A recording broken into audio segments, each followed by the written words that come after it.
तो सब लोग योजनाओं का लाभ लीजिए और पढ़ाई पे ध्यान दीजिए, रेगुलर स्कूल आइए।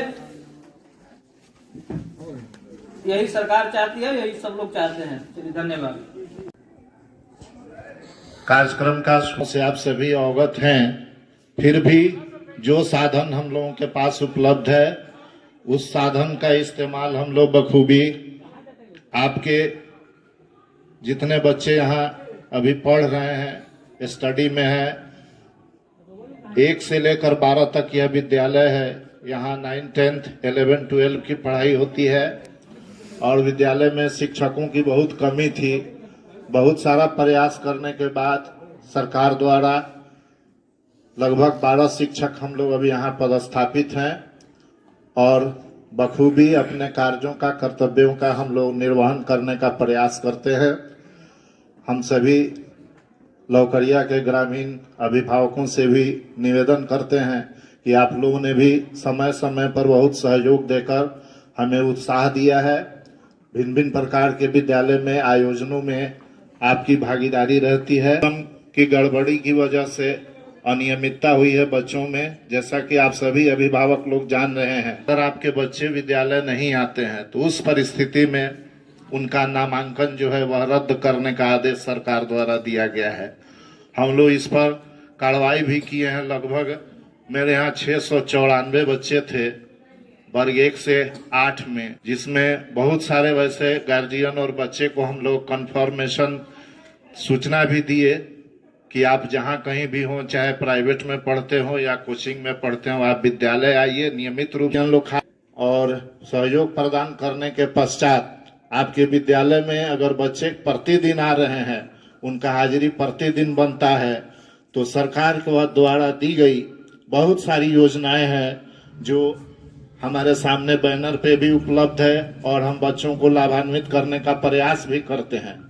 आप जानते हैं कि प्रतिदिन विद्यालय आने वाले बच्चों का सरकार द्वारा डीबीटी के माध्यम से स्कॉलरशिप, मेरिट स्कॉलरशिप, छात्रवृत्ति, पोशाक, नैपकिन, ये सभी सरकार द्वारा दी जाने वाली सुविधाएं आपको प्रत्येक वर्ष वर्ग 9, 10 में पढ़ने वाले छात्र छात्राओं के लिए साइकिल योजना है सरकार द्वारा।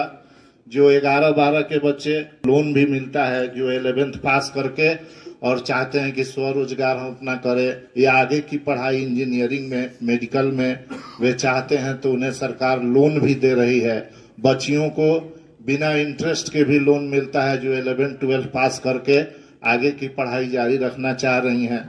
ग्रेजुएशन करने वाले बच्चियों को भी सरकार द्वारा 50,000 की राशि उपलब्ध कराई जाती है। नियमित रूप से गार्जियन, अभिभावक अपने बच्चों को सरकारी विद्यालयों में भेजे। पहले आप प्राइवेट में भेजते थे तो ठीक था, लेकिन अब सरकार जो है 2 लाख शिक्षकों की लगभग बहाली कर चुकी है। हर विद्यालय में शिक्षकों की कमी को पूरा किया गया है सरकार के द्वारा, और बच्चे जब तक आप भेजेंगे नहीं तब तक वे लाभान्वित नहीं होंगे, उसका फायदा नहीं उठा पाएंगे, और जब पढ़ने नियमित रूप से नहीं आएंगे तो उनको इन सारी योजनाओं का लाभ नहीं मिल पाएगा। इसलिए हम अनुरोध करेंगे कि आप सभी बच्चों को नियमित रूप से विद्यालय भेजें, और भेजने के उपरांत ही जब तक उनका 75%, 75% अटेंडेंस नहीं होगा तब तक उनको सरकार की जितनी योजनाएं सामने आप देख रहे हैं, राजू सर ने भी बताया है, हम लोग भी प्रयास करते हैं प्रतिदिन चेतना सत्र में बताने का कि प्रतिदिन विद्यालय आने से क्या क्या फायदा है तुम लोगों को। पढ़ाई के में कमी किसी प्रकार की नहीं है।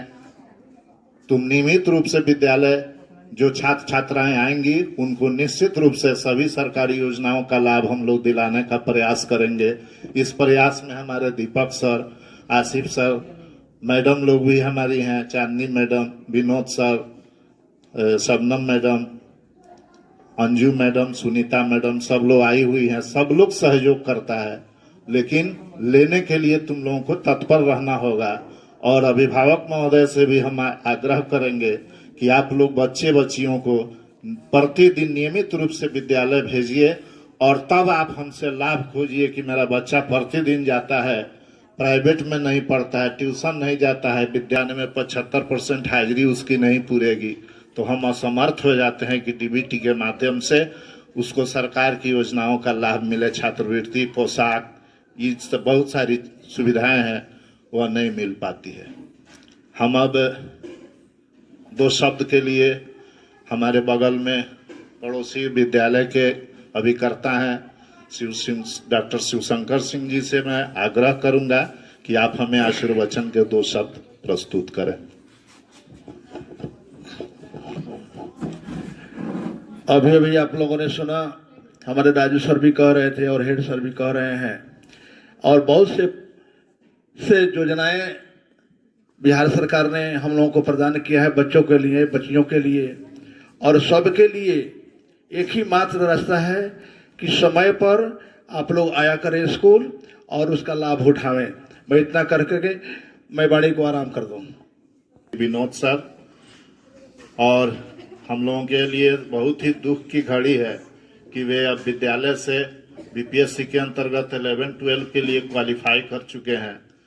बहुत ही अफसोस होगा। हम लोगों का प्रयास है और ईश्वर से प्रार्थना है कि उनका इसी विद्यालय में हो जाए। बहुत ही कार्यभार उन्होंने माध्यमिक विद्यालय के लिए किया है और संभाला है, और आप लोगों का सेवा किए हैं। मैं उनसे आग्रह करता हूं, विनोद सर आप आए और 2 शब्द आशीर्वचन के छात्रों और अभिभावकों को दें। Thank you for giving this opportunity to say a few words in front of you all. हमारे बीच मौजूद हमारे अभिभावक के रूप में हमारे वीडियो साहब